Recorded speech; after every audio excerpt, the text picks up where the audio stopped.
Então, boa noite, pessoal, seguindo aí nosso módulo de cardiologia, hoje com a aula de cirurgia cardíaca, cuidados pós-operatórios. É uma aula que ninguém menos, doutora Eiger Leite, para falar sobre o assunto, tem uma experiência vasta aí com o tema, horizontal da UTI 3, do Madre Teresa, e tenho muito honrada, né, com a presença do Eiger, uma pessoa muito querida e referência para mim, né, tive a oportunidade de trabalhar junto com ele e ver a dedicação e comprometimento com a terapia intensiva e com os pacientes, viu? Obrigada, viu, Egler, por ter aceito o convite, e meninos, aproveitem, tá? Eu que agradeço a você e ao Luigi, é um prazer estar aqui com vocês hoje.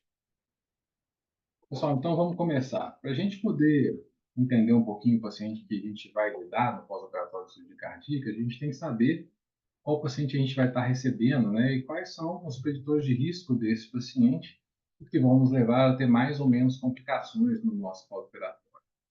Eu não vou me estender muito disso. Os preditores de risco principais são o STS-score e o EUScore. Então, eles vão levar em consideração idade, gênero, se tem ou não tem cardiopatia, se tem ou não tem pneumopatia, se é hipertenso, se é diabético, se tem doença renal crônica ou não, a classe funcional do paciente. Se a gente está operando um paciente infectado, por exemplo, como endocardite infecciosa, se a gente está operando um paciente que já tem uma disfunção ventricular importante, se aquela cirurgia que a gente está levando é uma cirurgia de urgência ou uma cirurgia letiva, se é um paciente que está reoperando, que sempre torna mais complexo o pós-operatório, e se a gente está fazendo cirurgias combinadas. Vocês vão ver mais para frente que a CRBM sozinha é uma mortalidade, uma taxa de complicação. Se a gente junta isso com uma droga valvar, isso já aumenta. Se a gente mexe no átrio, isso aumenta mais um pouco. É importante, pelo menos, a gente conhecer qual paciente a gente está lidando com ele. Bom, a cirurgia cardíaca ela é única porque, e assim, vai ser o objetivo principal dessa aula, a gente tem que entender que a cirurgia cardíaca ela pode ser feita com circulação extracorpórea, ela pode ser feita também sem a circulação extracorpórea, mas o foco principal dessa aula vai ser a cirurgia cardíaca com circulação extracorpórea. Então, ela é uma cirurgia única justamente porque a circulação extracorpórea permitiu a gente fazer uma gama de cirurgias no coração e na região epicárdica, né, no caso das CRBMs, mas em compensação, é a própria circulação extracorpórea que vai nos trazer as principais complicações que vamos ter que lidar no pós-operatório desses pacientes. Então, nós vamos discutir um pouco aqui a resposta inflamatória sistêmica relacionada à SEC, as injúrias mecânicas relacionadas à SEC, a coagulopatia multifatorial, a cardioplegia, a sobrecarga polêmica, e por aí nós vamos. A gente tem que lembrar que um paciente que é colocado em SEC, ele vai ter seu sangue circulado numa membrana extracorpórea. Então, como tudo que sai do endotélio e circula numa membrana fora do corpo, por mais atuais e por mais envolvidos que já estejam essas membranas atualmente, isso vai gerar uma resposta inflamatória. E pode cursar com tudo que a gente conhece de resposta inflamatória: vasodilatação sistêmica, líquido capilar, febre, leucocitose, disfunção plaquetária, hipotensão. Então, é uma CIRS. Muitas das vezes, a gente vai falar um pouco sobre isso mais para frente, indiferenciável, inclusive, de quadros sépticos, mas que são somente resposta inflamatória pelo fato do sangue ter circulado fora do nosso organismo. A segunda complicação importante, nós vamos discutir para frente as consequências disso, é uma coagulopatia multifatorial, ou seja, eu tenho que heparinizar meu paciente durante toda a SEC para eu conseguir fazer cirurgia. Acontece uma coagulopatia de consumo tanto pelo CIRS e pela disfunção plaquetária associada a CIRS. Eu tenho uma coagulopatia por hemodinâmica, eu tenho a coagulopatia por hipotermia, eu tenho um consumo importante do cálcio, e se eu não tenho um paciente bem perfundido durante a cirurgia com acidose metabólica, eu ainda vou ter uma coagulopatia associada à acidose metabólica. Então, nós vamos ver que quando a gente for discutir esse sangramento, boa parte do sangramento no pós-operatório de cirurgia cardíaca tem relação com a coagulopatia multifatorial, que é necessária para que o paciente possa ser submetido a uma cirurgia desse porte. Outra nuance importante que a gente tem que entender desses pacientes, que como eu tenho que parar o coração e fazer uma cardioplegia nesses pacientes, a consequência da cardioplegia é deixar o coração parado para que o cirurgião possa trabalhar, mas ao mesmo tempo ela faz com que eu tenha uma queda importante da fração de ejeção do meu paciente nas primeiras 2 horas pós-recuperação da cardioplegia. Então, eu perco contratilidade, eu perco, inclusive, complacência, então eu tenho um coração mais duro e com mais dificuldade de contrair.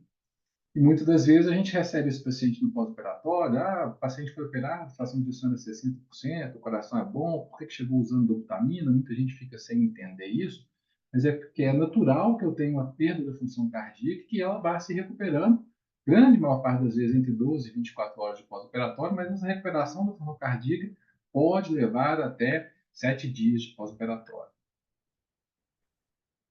Eu tenho várias injúrias locais e sistêmicas, né? A canulação arterial, por exemplo, faz parte da SEC, mas ela induz e aumenta muito o risco de eu ter uma fibrilação atrial no futuro, uma vez que eu estou mexendo na parede do átrio, estou inflamando essa parede.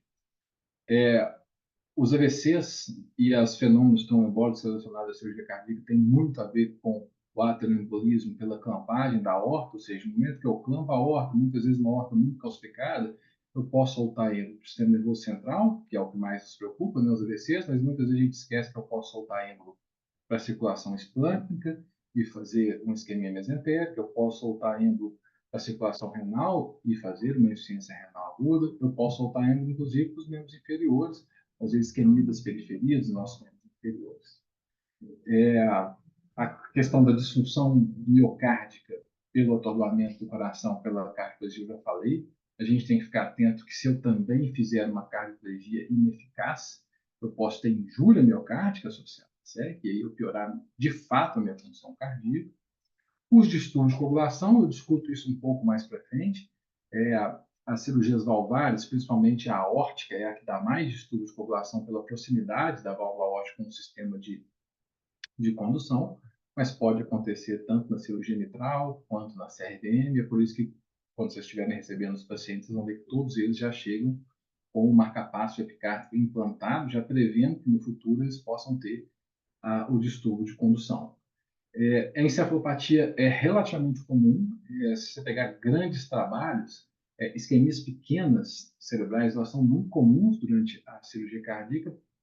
Ou com uma taxa pequena a gente vai perceber isso efetivamente, como os AVCs, mas os pacientes podem ficar mais tempo encefalopáticos, podem ter declínio cognitivo pós-cirurgia e, no seu ápice, podem fazer AVCs durante o procedimento.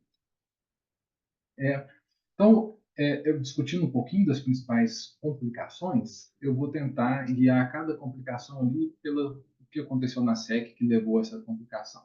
Nós vamos discutir um pouco do baixo débito cardíaco, da síndrome vasoplégica, dos sangramentos e hemorragias e como que a gente vai fazer o manejo deles, um pouco das lesões mecânicas e as complicações diversas.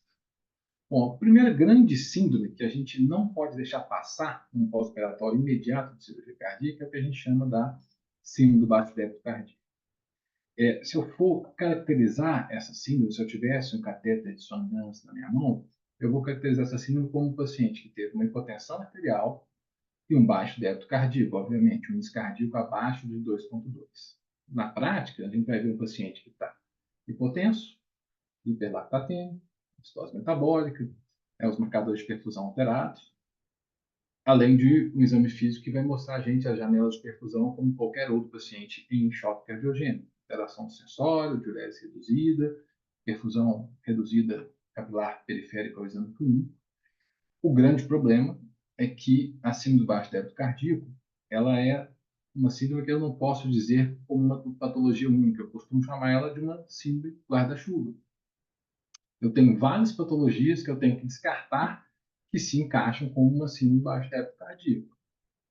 Então, por exemplo, um paciente que está em choque cardiogênico e se apresentando como síndrome do baixo débito cardíaco, eu posso ter um coração que infartou durante a minha SEC, eu posso ter uma válvula que desabou, por exemplo, no momento que eu coloquei a SEC e eu coloquei a válvula na sua posição correta, mas ela desabou, fez uma insuficiência grave.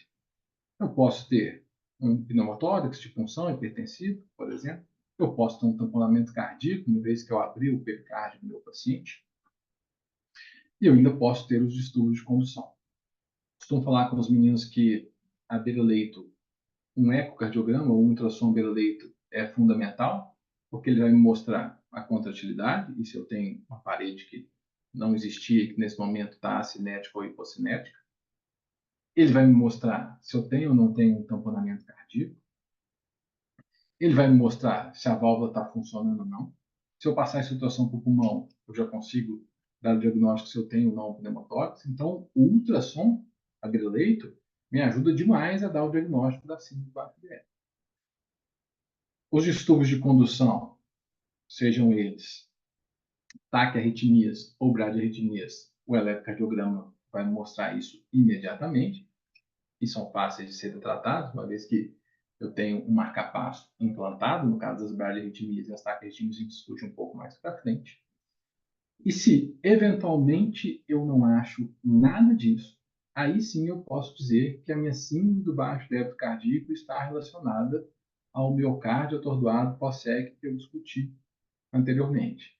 Então, não é uma síndrome que eu possa simplesmente dar o diagnóstico. Uma vez dado o diagnóstico, eu tenho que correr atrás do motivo desse diagnóstico. Então, já falei aqui, o miocárdio atordoado, eu posso ter disfunção de ritmo, eu posso ter problema de pré e pós-carga, que vão ser ajustados como a gente ajusta em qualquer outro paciente crítico. O eco vai me mostrar se eu tenho falência ventricular direita ou esquerda, vai me dar uma sugestão importante se eu tenho isquemia coronariana ou disfunção valvar, vai me mostrar se eu estou tamponado, e o ultrassom do tórax vai me mostrar se eu tenho pneumotórax ou não. Claro, gerando dúvidas, eu vou partir para raio-x, tomografia, mas o ultrassom do leite me ajuda demais na hora de manejar e diagnosticar essas. Bom, eu já falei isso aqui, o eco e o ultrassom do leite ajudam demais. E se eu não acho nada, eu vou fazer o que eu faria com qualquer outro paciente que estivesse embaixo da débito cardíaco. Vou corrigir anemia, se for o caso. A gente discute mais para frente um pouquinho anemia e triggers de transfusão. Hipoxemia, hipercapnia, acidose metabólica, hipovolemia, hipervolemia. Vou ver se existe ou não um ajuste volêmico para ser feito, vou ver se o paciente se encaixa ou não na necessidade de inotrópicos. A grande maioria do baixo débito cardíaco vai acabar precisando durante um tempo de inotrópicos. E se eu preciso de vasopressores, ou mesmo se eu tiver um baixo débito sem hipotensão, se cabe algum vasodilatador para eu já começar a utilizar nesse momento. A síndrome vasoplégica é a segunda grande síndrome que a gente tem que saber reconhecer nesses pacientes. Diferente do que a gente pensa, a síndrome vasoplégica tem uma incidência relativamente alta no pós-operatório das cirurgias cardíacas, chegando até 25% dos pós-operatórios. O que acontece é que, na grande parte das vezes, a resposta inflamatória sistêmica relacionada à SEC é leve. Então, aqueles pacientes que usam por curtos períodos de tempo noradrenalina, muitas vezes uma vasopressina baixa, que ficam mais vasodilatados, que fazem mais um pouco de leak capilar, mas que não chegam a ter um choque e uma hipotensão tão grave. A síndrome vasoplégica seria como se fosse um choque séptico. É aquele paciente que faz uma resposta inflamatória exacerbada, no caso aqui a SEC, e não a infecção. A grande questão para a gente é como diferenciar uma síndrome vasoplégica, se ela é muito semelhante a uma sepse, do paciente que realmente está infectado e que eu vou ter que entrar com antibiótico de forma mais precoce. A gente sabe que até 30% das vezes que eu tenho uma síndrome vasoplégica grave, esse paciente ele estava infectado e essa infecção não foi reconhecida. Então, a gente vai ter que voltar na história do nosso paciente, saber se veio de casa, se tinha algum sinal de infecção, se ficou muito tempo internado, se tinha catéter, se ficou entubado, se tinha invasões. Então, muitas vezes é muito difícil a gente fazer o diagnóstico diferencial e tomar a decisão por começar ou por segurar o antibiótico nesses pacientes. É claro que se não tem nada sugestivo de infecção, a gente não vai dar antibiótico de forma desnecessária. A definição semelhante à definição de um paciente séptico, né? Então, aquele paciente que está hipotenso, com índice cardíaco aumentado, uma queda da resistência vascular sistêmica, muitas das vezes fazendo um leak capilar importante, se comportando como um paciente vasoplégico, vasodilatado. E a clínica, como eu falei, muitas vezes é diferenciava de uma clínica de sepsis. Choque, mais febre, mais leucocitose, mais acidose, hiperlipidemia, taquicardia, etc. E a gente vai ter que ser bastante sagaz para poder fazer esse diagnóstico. Bom, o que eu posso fazer para tentar evitar? Será que existe alguma coisa? Existe. A gente sabe que o uso de ECA e BRA estão muito associados à vasoplegia no pós-operatório, então a recomendação de maior parte dos guidelines é que a gente suspenda o IECA ou BRA entre 24 horas e 48 horas de pré-operatório. Isso tem um pouquinho de discordância, de briga com determinadas equipes de cardiologia, mas está muito bem escrito que esse paciente a gente deveria segurar o IECA ou BRA para evitar uma vasoplegia mais importante no pós-operatório. A SEC prolongada é outro fator de risco, esse a gente não tem muito como atuar, mas também é um fator modificável à medida que a expertise do cirurgião faz com que ele faça determinada cirurgia de forma mais rápida do que um cirurgião que tem uma expertise menor. Então, na teoria, quanto melhor o cirurgião, quanto mais rápido ele consegue fazer a mesma cirurgia, menor a chance desse paciente fazer vasoplegia no pós-operatório. A disfunção ventricular esquerda prévia é um fator que a gente não consegue alterar, e transfusões sanguíneas prévias também parecem aumentar o risco das síndromes vasoplégicas. Como é que eu manejo uma síndrome vasoplégica?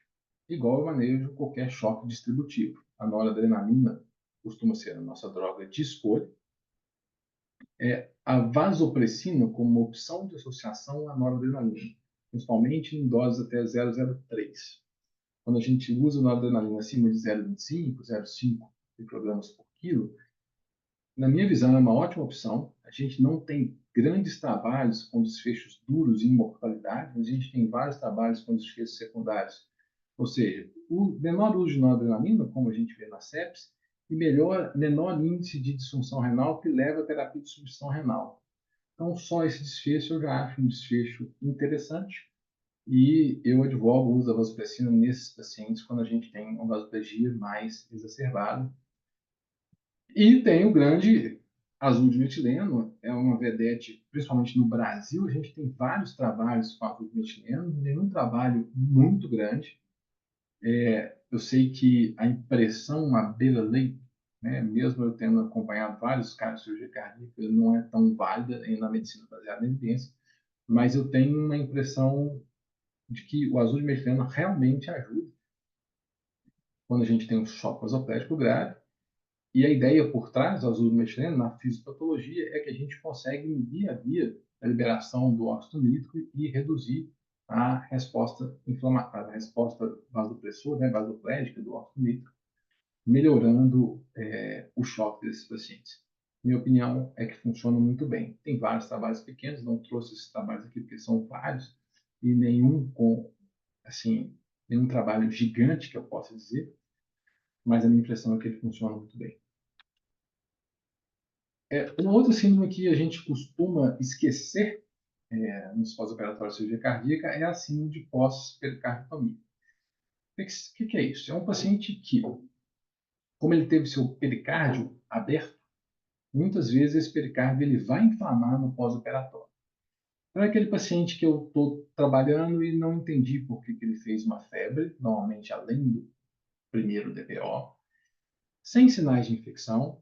Ele pode ter dor pleurítica, atrito pericárdio, e o mais comum é o paciente que volta para a UTI depois de estar bem, com derrame pleural, derrame pericárdico, a impressão de um paciente que está fazendo congestão, e boa parte desses pacientes é tratado como congestão ou insuficiência cardíaca de pós-operatório, mas na verdade ele está fazendo uma síndrome pós-pericardiotomia, acumulando líquidos tanto na pleura quanto no pericárdio por inflamação da pleura.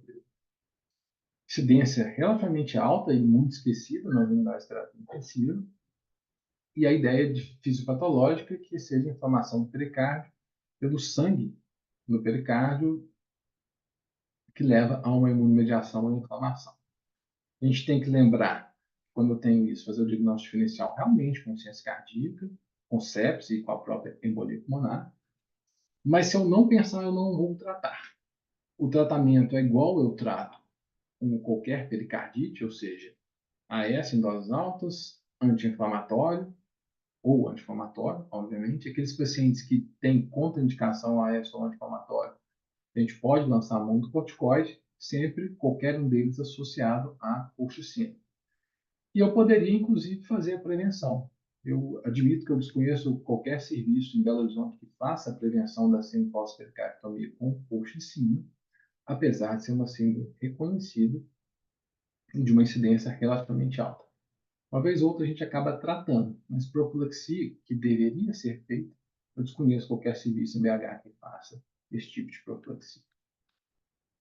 Bom, agora a gente entra numa outra grande complicação e talvez a mais temida do pós-operatório, que são os sangramentos. Eu costumo contar para o pessoal que se eu tenho um sangramento, ele é maior do que 400 ml na primeira hora, 300 ml por hora por 2 horas, 200 ml por hora por 3 horas e 100 ml por hora a partir da quarta hora, o meu primeiro tratamento desse paciente vai ser pegar o telefone e ligar para o cirurgião. Porque esse sangramento dessa mola é um sangramento provavelmente cirúrgico. E o cirurgião tem que ser avisado imediatamente enquanto a gente vai fazendo a conduta necessária e possível nesse momento que a gente vai discutir aqui logo adiante.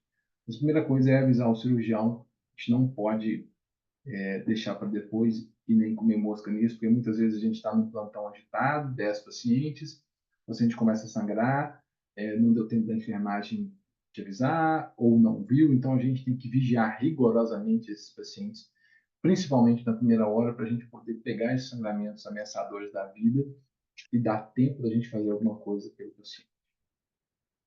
Um sangramento considerado excessivo é aquele maior do que 150 a 200 ml hora. A gente sabe que isso está associado a uma maior mortalidade, mas para esse sangramento que é excessivo, mas não é iminentemente cirúrgico, a gente vai ter várias coisas que a gente pode fazer antes de indicar a volta do paciente ao bloco cirúrgico. Então, o que eu tenho de fator de risco para um paciente sangrar? Quanto mais idoso, quanto mais prolongada for a SEC, quanto pior for sua função cardíaca e quanto mais baixo for o seu IMC, sexo masculino e, obviamente, o uso de anticoagulantes, principalmente de dupla terapia antiplaquetária. Como que eu trato esses pacientes que estão sangrando? Bom, o meu padrão ouro para entender o que está acontecendo com o sangramento dos pacientes é a tromboelastografia. Eu não sei se vocês têm costume com a tromboelastografia, né? É um exame point of care, em que eu consigo, entre 5 e 10 minutos, mas 10 minutos é mais do que o suficiente, eu consigo entender rapidamente se eu tenho um distúrbio de coagulação da via extrínseca, se eu tenho um distúrbio de coagulação da via intrínseca, se eu tenho problema na minha função plaquetária, se eu tenho disfunção de fibrinogênio e até mesmo se por acaso está ocorrendo uma hiperfibrinose. Eu sou fã da tromboelastografia porque ela vai nos poupar diversos hemocomponentes desnecessários para aquele paciente e, a maioria das vezes, ela me dá um resultado muito mais rápido do que o laboratório conseguiria. Então, por exemplo, se eu tenho uma disfunção da via intrínseca, pode ser a própria heparina que estava circulando ali durante a SEC, que não foi revertida completamente com a protamina, e uma conduta correta seria eu replicar a dose da protamina para reverter o efeito da heparina, e aí provavelmente eu conseguiria conter o sangramento. Ou se me mostrou que o problema da minha via extrínseca, dos fatores dependentes de vitamina K, rapidamente eu poderia tomar a opção ou pelo complexo protombínico ou pelo plasma, poupando o paciente, por exemplo, de receber plaquetas. E por aí vai. Se eu conseguir diagnosticar que o problema é a plaqueta, eu vou dar a plaqueta. Se é o fibrinogênio, eu vou dar o crio ou o concentrado de fibrinogênio. Então, isso poupa o paciente do uso indevido e inadequado de hemocomponentes. Mas, boa parte das vezes, eu não vou ter a tromboelastografia disponível e eu vou ter que tentar fazer um tratamento empírico ou tratamento guiado por exames laboratoriais, chegando no cume, ou na pior das hipóteses, a uma restauração cirúrgica. Então, eu não vou entrar aqui no tromboelastograma, eu já falei rapidamente como que ele funciona. Então, ele consegue me dar qualquer problema nos meus fatores de coagulação, inclusive se eu estou tendo hiperfibrinose, que seria o caso da gente usar ácido tranexâmico para conter a hiperfibrinose. Mas, se eu estou numa situação desesperadora, de um sangramento muito aumentado, eu não tenho exame disponível, obviamente eu vou coletar os exames e vou fazer a minha rotina de um paciente que está sangrando e eu não sei o que está acontecendo. Então, no caso da cirurgia cardíaca, obviamente eu vou estar aquecendo meu paciente, esse paciente consome muito cálcio, Então, eu já posso fazer cálcio empiricamente para esse paciente e já ir pensando que é o mais provável que eu tenha um problema da via extrínseca, já dou o plasma empírico, 10 a 20 ml por quilo, e se o paciente estava em uso de antiplaquetários, infelizmente eu vou ter que acionar as plaquetas de forma empírica, posso lançar a mão também do DDVP. Não melhorou com nada disso? Posso pensar que o problema é no fibrinogênio, dar um fio precipitado, e sem melhora, eu posso lançar a mão do complexo protombímico ou até mesmo do ácido anexâmico. Mas isso em situações em que eu não tenho nada disponível em mão e meu paciente está sangrando excessivamente, não vai dar tempo de chegar aos exames de laboratório, e eu não tenho trombolastografia, eu posso fazer isso de forma empírica. É claro que se eu tenho exames disponíveis, eu vou seguir pelos exames. Não preciso eu ficar lendo aqui. Se o problema for plaqueta, eu vou dar plaqueta. Se o problema for via extrínseca, eu vou dar plasma. Se o PTT estiver alterado, eu vou dar protamina. E por aí vai. Então, o pulo do gato, nesse momento do sangramento aumentado, é o que eu falei, né? É vigiar os drenos de forma neurótica nas primeiras 2, 3 horas, mas principalmente na primeira hora, para eu poder pegar no sangramento rápido e ter condição de conter esse sangramento de forma mais rápida. Uma vez identificado o sangramento, eu posso corrigir o cálcio empírico, temperatura, pH, ou tratar a coagulopatia de acordo com o que eu tenho disponível em mãos, se é o trombolastograma melhor, se não é meus exames de laboratório, se não tenho nada, eu posso fazer de forma empírica.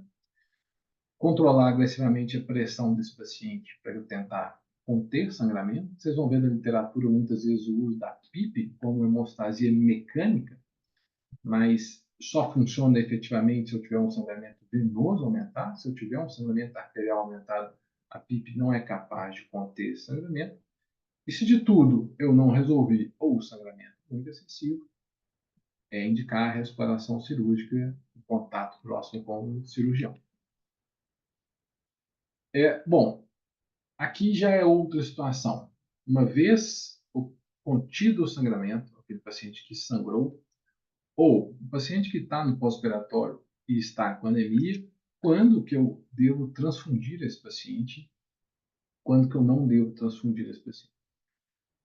Hoje em dia, a gente já não tem muita dúvida, não. Desde 2017, que a gente já sabe que não tem diferença de eu transfundir um paciente com hemoglobina entre abaixo de 7,5 e abaixo de 9,5.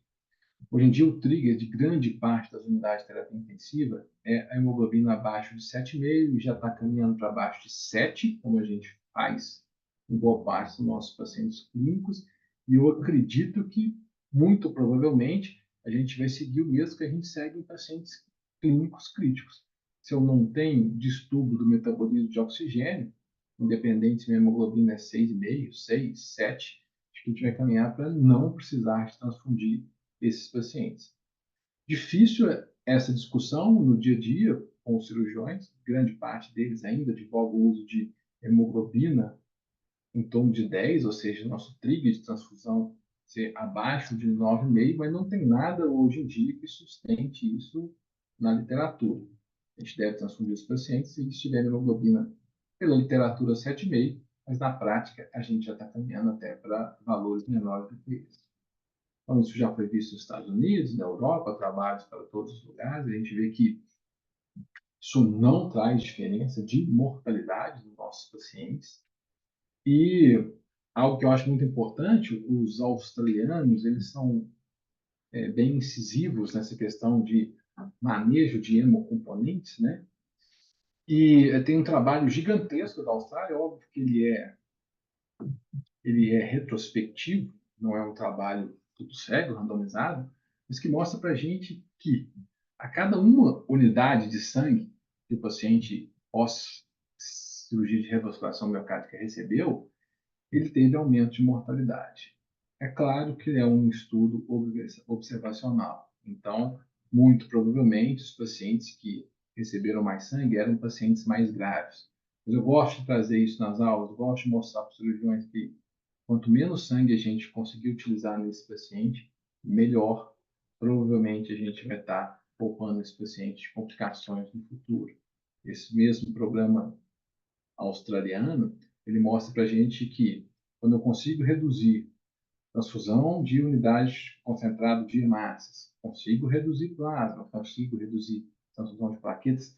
Em pacientes gerais, incluindo paciente pós-operatório, eu consigo reduzir mortalidade, consigo reduzir infecção, consigo reduzir AVC e consigo, inclusive, reduzir a taxa de permanência desses pacientes na nossa unidade. Está muito comum, né, o PBM, não sei se você já deve estar escutando falar aí todos os dias, cada vez mais é o Patient Blood Management, cada vez mais as instituições estão tentando trabalhar com suas equipes de transfundir menos e transfundir sempre quando necessário. No paciente pós-operatório de cirurgia cardíaca, nós clínicos temos mais dificuldade, mas nós vamos deixar de trabalhar essa parte. Bom, passando para coisas mais triviais, as principais complicações ficaram para trás. A fibrilação atrial é uma das principais complicações que a gente vê no nosso dia a dia dentro do pós-operatório de cirurgia cardíaca. Então, quem é mais velho, quem é obeso ou tem apneia do sono, obviamente quem tem insuficiência cardíaca e arritmia prévia. Aqueles pacientes que precisaram de canulação atrial, que fizeram cirurgias valvares, eles têm maior risco de desenvolver a fibrilação atrial no pós-operatório imediato. Incidência muito alta se a gente não tem uma profilaxia adequada. Ou seja, quase metade dos pacientes, um terço dos pacientes, vão apresentar fibrilação atrial no pós-operatório imediato. E a principal profilaxia desse paciente é o beta-bloqueador. Qual que é o grande problema? Nem sempre a gente consegue reassumir o beta-bloqueador no primeiro DPO do paciente. Às vezes o paciente está hipotenso ainda, usando dopamina. Então, é uma profilaxia que sempre que a gente puder, a gente deve reassumir o mais breve possível, mas nem sempre a gente consegue reassumir o beta-bloqueador imediatamente após a cirurgia. A mildarona também tem uma evidência boa na literatura como profilaxia para a cirurgia cardíaca. O grande problema é que, se eu optar pela mildarona, eu tenho que começar a mildarona 5 dias antes da cirurgia e mantê-la no pós-operatório imediato. Isso deixa o pessoal um pouco pé atrás, porque o grande medo é de a mildarona corroborar com os bloqueios cardíacos do pós-operatório. Então, não é uma prática que eu vejo os serviços fazendo. Grande parte do serviço faz o sulfato de magnésio de forma empírica, profilático no pós-operatório. Lá no MAD a gente não faz de forma empírica, a gente corrige agressivamente o magnésio abaixo de 2, mas a gente não faz profilático de forma empírica, como era no Luxemburgo, quando fiz residência, não sei se quando a Ceris fez era dessa forma também. E a colchicina também, de novo, ela pode fazer parte da profilaxia, até mesmo o corticoide. O grande problema são os efeitos colaterais do corticoide que não valem a pena a gente bancar. Então, a profilaxia com beta-bloqueador é realmente o que é mais indicado. E como conduzir, uma vez que o paciente fez a fibrilação atrial dentro da terapia intensiva, no pós-operatório da cirurgia cardíaca? Se o paciente está com estabilidade hemodinâmica, é o que todo mundo já sabe. Cardioversão elétrica e depois nós vamos pensar na anticoagulação sistêmica. Se ele está sintomático ou com dificuldade no controle da frequência, mas ele não tem estabilidade hemodinâmica, a cardioversão elétrica ou mesmo farmacológica se torna a nossa primeira escolha. E se não tem nada disso, se ele não está sintomático, se eu não tenho dificuldade de controlar o ritmo desse paciente, eu não tenho problema nenhum em eu tentar controlar a frequência cardíaca desse meu paciente, mesmo porque a gente sabe que em 60 dias, esse é um estudo clássico do mundo mais antigo, a maioria desses pacientes, eu tendo optado por controle de ritmo ou por controle de frequência cardíaca, se eles não têm átrios muito grandes, fibrilação atrial prévia, insuficiência cardíaca importante, dilatação dos anéis novários, a grande maioria desses pacientes vai estar de novo em ritmo sinusal. Então, o que o guideline fala para a gente é isso que eu devo tentar. Primeiro, nos pacientes instáveis, fazer a cardioversão, como qualquer outro paciente. E naqueles pacientes mesmo estáveis, eu devo tentar, primeiro, o controle do ritmo. A gente, no dia a dia, como é que a gente costuma fazer? A cardioversão elétrica no paciente que está no estresse adrenérgico muito alto, ela é pouco eficaz. Se eu tenho muita instabilidade, óbvio que eu faço a cardioversão elétrica. Mas se eu não tenho instabilidade causada pela fibrilação atrial, o que a gente vê na prática, aquele paciente que ainda está com nória, que ainda está com um pouco de butamina, a gente faz a cardioversão elétrica, passa 5, 10 minutos, ele está em fibrilação atrial novamente.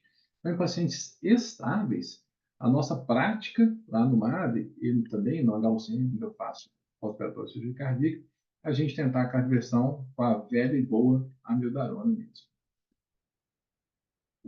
Bom, o que mais que eu tenho de complicação desses pacientes? Bloqueios atrioventriculares, já falei isso aqui mais cedo. A cirurgia da válvula aórtica é muito mais comum. Na hora que eu empurro a válvula, ela está do lado do sistema de condução, então ela pode tanto lesionar o sistema de condução quanto causar um edema do sistema de condução. Mas também pode acontecer na válvula mitral, também pode acontecer na CRBM, e é por isso que os pacientes vêm com marca-passo epicárdico, e o que nós vamos fazer simplesmente é ligar o nosso marca-passo epicárdico. O tamponamento cardíaco eu já falei aqui quando eu comentei da síndrome do baixo débito, já falei sobre AVC, já falei sobre delírio, insuficiência renal aguda. O restante das complicações, elas são as complicações que a gente vê em outros pacientes clínicos, cirúrgicos e críticos. Eu posso ter pneumonias, nesse paciente especial da cirurgia cardíaca, eu posso ter a mediastinite, né, a inflamação do mediastino, porque eu tenho uma esternotomia ali naquele paciente, as sepsis vasculares, os catéteres, a colestite litiásica, igual em qualquer outro paciente crítico, o hílio e o seu espectro pior, que é a síndrome de Ogilvy, as isquemias mesentéricas e por aí vai. Isso tem diversas complicações que podem acontecer em qualquer outro paciente clínico. Falando um pouquinho de como conduzir esse paciente em termos de medicação, que sempre gera um pouco de dúvida, né? Essa a gente já não tem dúvida, né? Reduz mortalidade, tanto no infarto quanto no pós-operatório das cirurgias cardíacas, aumenta a patência das pontes, tem trabalho falando até de redução de insuficiência renal. Eu devo iniciar o AS dentro das primeiras 24 horas de forma obrigatória. Então, se dentro das 24 horas, eventualmente, eu não conseguir estubar meu paciente, eu tenho que passar uma sonda e começar o AS para esse paciente, mas preferencialmente nas primeiras 6 horas. Ou seja, estudei o paciente, começo o antiplaquetário. Eu não preciso suspender o AS no pré-operatório, posso fazer as cirurgias e devo fazer as cirurgias com o paciente em uso de AS. E a gente só suspende a AS no pré-operatório em paciente de muito alto risco de sangramento. Os inibidores da P2Y12, esse sim eu tenho que suspender antes das cirurgias eletivas, né? Clopidogrel 5 dias, Prasugrel 7 dias e Ticagrelor 3 a 5 dias. E a grande dúvida é, eu tenho que manter o inibidores da P2Y12 no pós-operatório, numa cirurgia cardíaca, que não tem stent nenhum?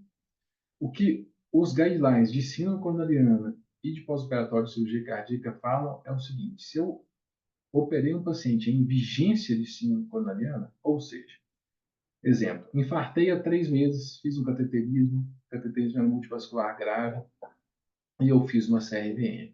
Operei o paciente. Se eu fosse usar DAPT nesse paciente, eu usaria por 1 ano, certo? Então, pós-cirurgia, eu vou usar mais 9 meses, sendo que ele já usou 3 meses. Então, eu devo utilizar sempre que aquele paciente teve uma síndrome coronariana dentro do ano anterior. Essa é a recomendação. A questão é, e a recomendação é 1C, a questão é quando eu devo começar o clopidogrel, ou o ticagrelor, ou o prasugrel. Eu começo 96 horas de pós-operatório. Por que 96 horas? Não é uma droga essencial, como a S, e 96 horas eu vou ter segurado que o meu paciente não está sangrando, certamente os drenos já vão ter saído, então eu começo no momento de maior segurança do paciente.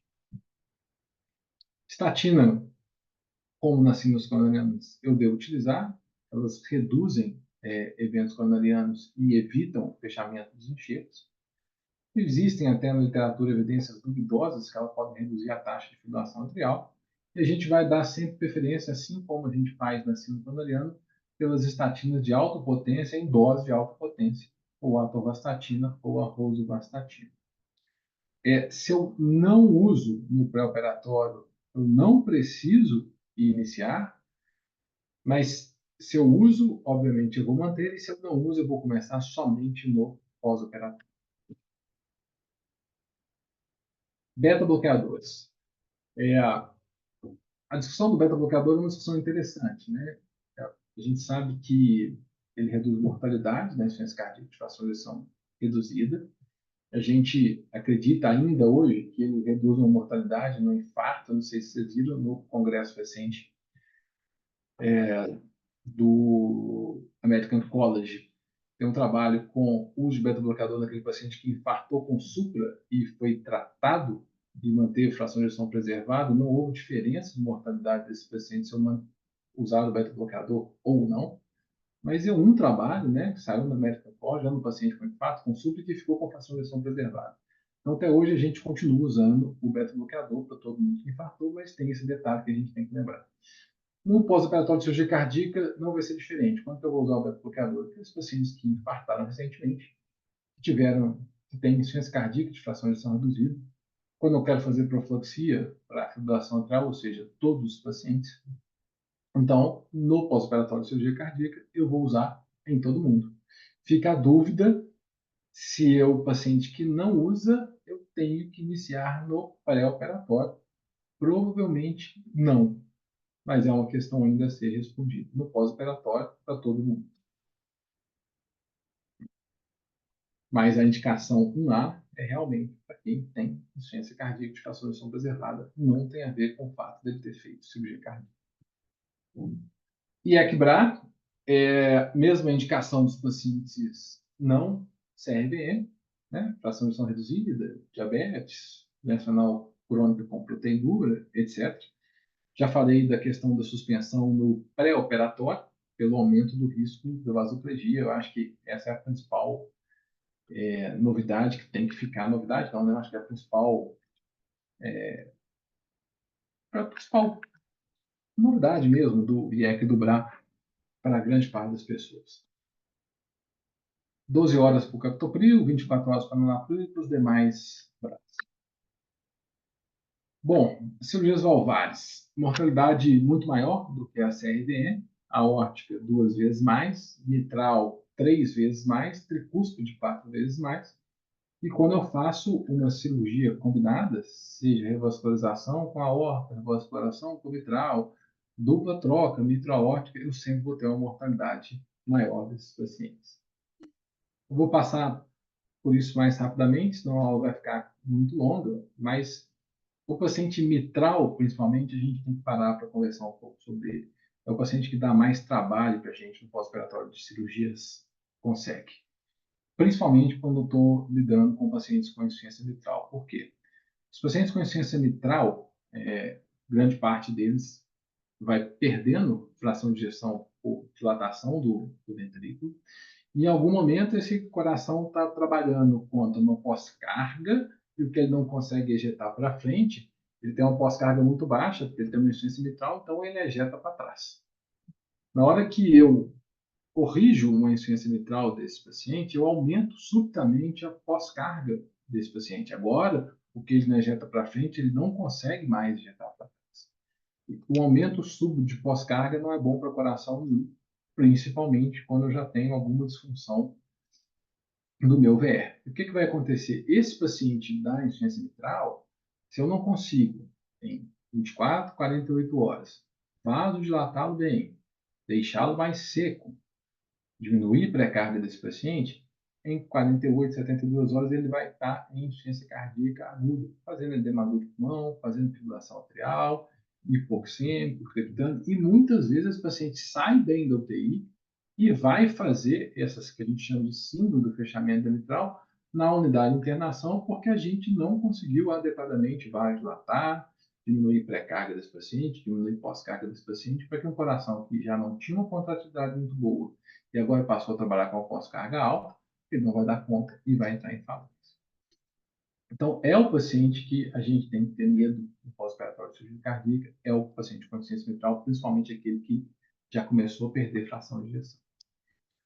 Outras complicações da síndrome mitral, eu vou passar um pouco mais rápido, né? Assim, a estenose mitral, qual que é o nosso grande problema? Aquele paciente que já fez disfunção de VD, ou seja, já tem hipertensão pulmonar e já tem falência ventricular direita. Esse é um paciente de difícil manejo, que muitas vezes, em grandes centros, e o pessoal de São Paulo faz muito isso, pacientes com hipertensão pulmonar com VD ruim, esses pacientes já saem da sala de cirurgia cardíaca ou com catéter de Swan-Ganz para ajudar a gente a manejar esse paciente. não é a nossa rotina no AD, a gente usa muito sonância na tromboendarterectomia justamente pela falência ventricular direita desses pacientes, mas nas cirurgias cardíacas não é a nossa rotina, mas é a rotina de diversos centros. É bom só para a gente conhecer outras complicações mais graves, né? A obstrução dinâmica da via de saída de VE quando eu faço a troca de uma válvula mitral e o folheto anterior dessa válvula mitral começa a entrar na frente da via de saída. Então, totalmente diferente a conduta do paciente com insuficiência mitral, porque se o folheto está entrando na frente da via de saída, eu vou ter que controlar bem a frequência cardíaca e vou ter que acabar aumentando a volemia para espalhar esse folheto e não deixar ele muito perto da via de saída. E a complicação mais temida quando eu faço uma cirurgia mitral é a disjunção atrioventricular de mortalidade, aproximadamente 75%. Quando estou falando da válvula aórtica, já, principalmente das estenoses aórticas, já é uma cirurgia mais fácil da gente lidar, que é o contrário do que eu falei na mitral, um paciente que trabalhava com uma pós-carga muito alta, e de repente eu alivio esse coração, diminuindo a pós-carga dele, quando eu corrijo a estenose da aorta.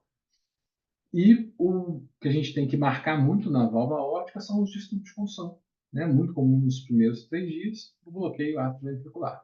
Pode ocorrer isquemia coronariana, muitas das vezes pela oclusão do ósseo coronariano direito, quando ele está muito perto ali da implantação da válvula aórtica, ele está do lado, né? E como eu disse, como é uma estenose aórtica, o coração gosta da cirurgia, e o que eu tenho que fazer nesse paciente é controlar volemia e frequência cardíaca, porque grande parte das vezes, se eu operei um paciente em tempo hábil, tempo correto, ele vai ter o miocárdio hipertrofiado pela estenose aórtica. Bom, existem diversas outras cirurgias, né? As cirurgias combinadas, como a Benta de Bono, onde eu mexo na aorta, mexo na válvula aórtica, reimplanto as coronárias.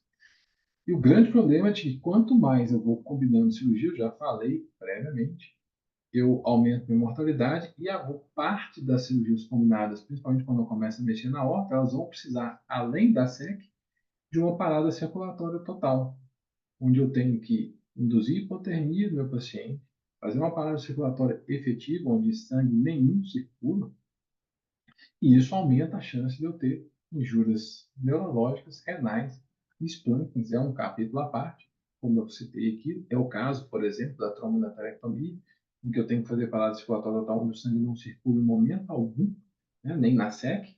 Então, esse paciente ele tem que ser resfriado, e o resfriamento e o reaquecimento aumentam muito o tempo de SEC, e aí podendo dar todas aquelas complicações que a gente discutiu anteriormente de forma mais exacerbada.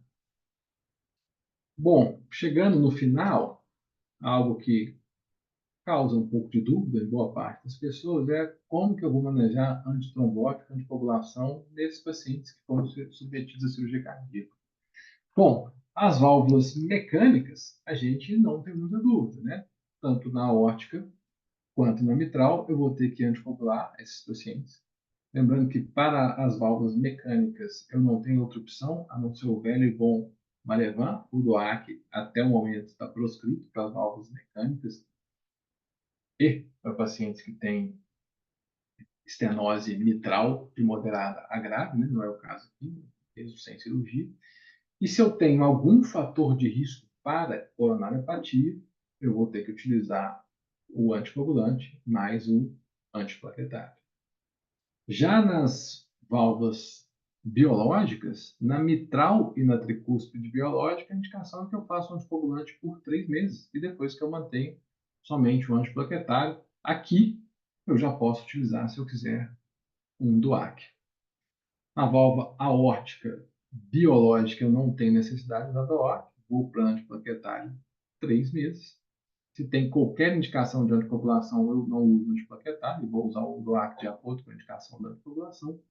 E nas TAVs, esse slide já está até ultrapassado, eu não preciso de fazer DOAC, ó, DOAC, DAPT. Nas TAVs eu posso fazer só o antiplaquetário simples, e se ele tiver alguma indicação de anticoagulação, eu pulo o antiplaquetário e fico só com o DOAC. Eu não trouxe nada de TAV, é um assunto à parte aqui da aula, mas é a troca valvar aórtica transcatéter, né? Uma cirurgia que não usa SEC, é uma cirurgia que não abre o peito, mas para quem tiver interesse, é uma cirurgia espetacular. Tem crescido, a expertise de todo mundo tem crescido. Pacientes que não tolerariam cirurgias abertas saem em 2 dias da UTI, quase como se tivessem feito uma angioplastia. Então, é uma excelente opção para pacientes de alto risco para a troca da válvula aórtica e que, na verdade, a indicação já está aí para pacientes de médio risco. Eu acho que o futuro da troca da válvula aórtica vai ser todo transcatéter, sem cirurgia aberta, provavelmente. Bom, para finalizar, como que a gente faz a transferência de cuidado desses pacientes, né? Então, na hora que o paciente chega para a gente, é importante eu conhecer a história prévia para saber as chances de complicação desse paciente, ou seja, o STS e o ELISPOR. Saber do cirurgião, do anestesista, qual cirurgia foi realizada, qual o tempo de STEC. Perguntar para o cirurgião como é que era a função cardíaca, o visual do cirurgião e como se comportou depois da cirurgia. Ter certeza que passaram para a gente todas as intercorrências cirúrgicas. Perguntar para o cirurgião e para o anestesia a impressão contra a hemostasia, para saber o tanto que eu preciso me preocupar no pós-operatório, se usou ou se não usou nenhum componente. Quanto que foi o TCA ao final da cirurgia, para eu entender se esse paciente estiver sangrando, quanto de protamina ele utilizou para saber se eu vou precisar de fazer repique ou não, o que utilizou de droga, como que foi a diurese, o balanço físico, se esse paciente saiu seco, se ele saiu cheio, vai ajudar a gente a conduzir ali no pós-operatório imediato, qual foi o antibiótico utilizado para ter profilaxia. No meu primeiro dia de pós-operatório, meu objetivo vai ser garantir perfusão e um bom débito cardíaco. Então, eu vou ficar muito de olho nos parâmetros de macro, de microhemodinâmica, conduzindo com qualquer outro paciente crítico. Tenho que, na chegada, fazer um exame físico detalhado e não esquecer de um exame neurológico básico, para a gente não passar vergonha na frente de um paciente que abriu uma pupila, que fez uma mesocoria e a gente não viu isso no pós-operatório imediato. Já ficar atento aos distúrbios de ritmo, né? Ficar atento aos sangramentos e aos drenos, entender e saber identificar a síndrome vasoplégica e todos os diagnósticos guarda-chuvas que estão diante de uma síndrome de baixo débito, e objetivar uma intubação em fast track, que é aquela intubação feita dentro das primeiras 6 horas de pós-operatório. O primeiro dia de pós-operatório, ou seja, o dia subsequente, eu já tenho que estar desmamando as aminas, já tem que ter começado a AS, já tem que ter começado a estatina, já pensar no beta-bloqueador, se possível, já drogas para insuficiência cardíaca. Se possível, já começo a ajustar o balanço físico de ressuscitar esse paciente, não deixar esse balanço acumular demais. Isso é muito mais válido ainda nas cirurgias vitais, como eu falei anteriormente. Já pensar em tirar os drenos, começar a profilaxia de pele, aqueles pacientes com indicação de anticoagulação, já discutir se a gente já está na hora de começar. Mobilizar o paciente para que, se tudo der certo, no segundo dia de pós-operatório, a gente esteja liberando esse paciente para o quarto. São só 2 slides finais agora, né? Vocês devem conhecer o ERAS, né? Um programa de recuperação mais rápida e mais eficaz das cirurgias. Existe ERAS para todas as cirurgias. E eu trouxe só as recomendações nível 1 aqui do ERAS da cirurgia cardíaca. Então, ácido tranexâmico durante a SEC, então isso é coisa do anestesista. Né? Um controle glicêmico perioperatório adequado. A gente sabe que o controle glicêmico adequado aumenta a chance de infecção do sítio cirúrgico e pior desfecho. Então, a partir da segunda alteração glicêmica é insulina contínua para esses pacientes, no primeiro DPO. Na hora que eu for mexer com fluidos, a gente tentar fazer sempre guiado por metas e nunca empírico. Lembrar de um protocolo multimodal de dor, poupando opioide, poupar ilho ou GV e etc. Cuidado com os drenos, né? Screening sistemático de delírio e interromper tabagismo 4 semanas antes da cirurgia. Recomendações nível 2, a gente está atento à função renal, isso é a nossa prática, todo mundo faz isso todos os dias. O uso de fixação rígida externa, coisa do cirurgião, insulina contínua, como eu já falei, para tratar toda a hiperglicemia, e, como eu falei, uma estratégia para que eu consiga segurar uma situação desse paciente dentro das primeiras 6 horas, garantindo o fast track. E, por fim, a profilaxia químico-mecânica já faz parte dos bandos de todos os UTIs, de todos os pacientes críticos. Isso aqui é para o cirurgião que não deve quebrar o campo estéreo. Eu acho que terminou. É isso aí. Estou às ordens. para perguntas. Obrigada, Eigler.